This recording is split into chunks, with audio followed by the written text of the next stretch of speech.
கர்த்தருடைய நாமம் மகிமைப்படுவதாக. பிரியமானவர்களே, இயேசு கிறிஸ்து நாமத்தில் உங்களுக்கு என்னுடைய அன்பின் வாழ்த்துக்கள். இந்த நாளிலும் நம் வேதத்திலிருந்து ஒரு வார்த்தையை நாம் தியானிப்போம். இன்றைக்கு இந்த செய்தி உங்களுக்கு பிரயோஜனமாக இருக்குமானால் நீங்கள் மற்றவர்களுக்கும் ஷேர் பண்ணுங்கள். இந்த சேனலை உங்களுக்கு பிடிக்குமானால் நீங்கள் சப்ஸ்கிரைப் பண்ணி வைத்துக் கொள்ளுங்கள். தினந்தோறும் ஒரு வீடியோக்களை நாங்கள் உங்களுக்கு அனுப்புவதற்காக நாங்கள் முயற்சி செய்கிறோம். கர்த்தர் உங்களை ஆசீர்வதிக்கட்டும். நம் வசனத்துக்கு நிறைய சொல்லுவோம். ஏசாயா எழுதின தீர்க்கதரிசி 30ஆம் அதிகாரத்தில் 26வது ஒரு வசனம். அந்த வசனத்தை நான் வாசிக்கிறேன், கவனமாக கேளுங்க. கர்த்தர் தமது ஜனத்தின் முறிவை கட்டி அதன் அடிக்காயத்தை குணமாக்கும் நாளிலே சந்திரனுடைய வெளிச்சம் சூரியனுடைய வெளிச்சத்தை போலவும் சூரியனுடைய வெளிச்சம் ஏழு பகலின் வெளிச்சத்தை போலவும் இருக்கும். பாருங்க, இந்த வார்த்தையின் மூலமா இன்னைக்கு என்ன நாம் பார்க்க போறோம் என்று சொன்னால், இந்த வசனம் தீர்க்க தரிசனமான வசனம் இன்றைக்கு நிறைவேறி கொண்டு இருக்கிறது. பாருங்க, இன்னைக்கு தமிழ்நாட்டிலையும் சரி உலக நாடுகளும் சரி வெயிலின் தாக்கத்தை குறித்து ஏசாயா அன்றைக்கே எழுதி வைத்திருக்கிறார். அநேகமா இந்த தீர்க்க தரிசனம் எழுதின காலங்களே நான் தோராயமா சொல்லணும்னு நினைச்சாலும் ஒரு 3000 ஆண்டுகளுக்கு முன்பு இந்த தீர்க்க தரிசனத்தை ஏசாயா எழுதுகிறார். என்ன எழுதுகிறார் பாருங்க. கர்த்தர் தமது ஜனத்தின் முறிவை கட்டி அடிக்காயத்தை குணமாக்கும் பொழுது, பாருங்க, இன்னைக்கு இஸ்ரேல் தேசம் எப்படி ஒரு இருக்கிற தேசம், உலகம் முழுக்க அது பேசும் பொருளாய் மாறிவிட்டது. அந்த தேசத்திற்கு விரோதமா இன்றைக்கு உலகமே இரண்டாக பிரிந்திருக்கிறது.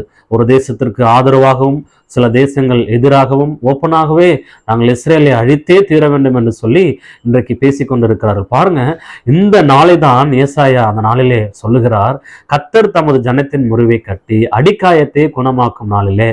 பாருங்க, இந்த நாளில இஸ்ரேல் தேசம் என்பது அது ஒரு தேசமாக மாறி எவ்வளவு பிரச்சனைகளையும் போராட்டங்களையும் சந்தித்து வருகிறது.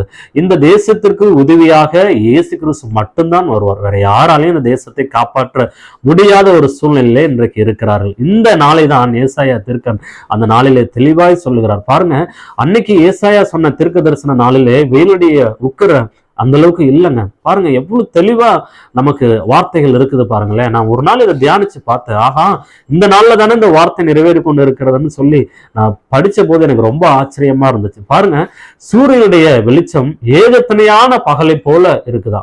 அன்னைக்கு ஏசாயா சொன்ன நாட்கள்ல சூரியனுடைய அந்த வெளிச்சம் என்பது அப்படி இல்லை. ஆனா இன்னைக்கு பாருங்க, அவர் சொன்ன அந்த நாளை ஒப்பிட்டு தான் இந்த நாளையும் நாம் பார்க்க வேண்டும். ஏகத்தனையான வெளிச்சத்தை இன்றைக்கு சூரியன் கொடுக்குது பாருங்க. எவ்வளவு உக்கர கோபம் வெயிலுக்கு. இந்த வெயிலின் தாக்கத்திலிருந்து மக்கள் எவ்வளவு கஷ்டப்படுறாங்க. தேசம் இயற்கை சூழலால எவ்வளவு பாதிக்கப்படுகிறது. மழை, வெள்ளம், வெயில் தாக்கத்தினால மனிதர்கள் இறந்து போகிறது. ஆடு மாடுகளுக்கு தீவன பற்றாக்குறை, விவசாயம் பாதிக்கப்படுகிறது. உலகமே ஒரு கட்டத்துல மாறிக்கொண்டு போயிருக்கிறது பாருங்க. அப்போ இந்த நாளை தான் ஏசாயா தீர்க்கன் மிக தெளிவா எழுதுகிறார். பிரியமானவர்களே, நீங்க நல்லா கவனிச்சு பாருங்க. அது இந்த நாளை குறிக்கிறதாக இந்த தீர்க்க தரிசனம் அமைகிறது. நீங்களும் நானும் செய்ய வேண்டியது ஒன்றுதான்.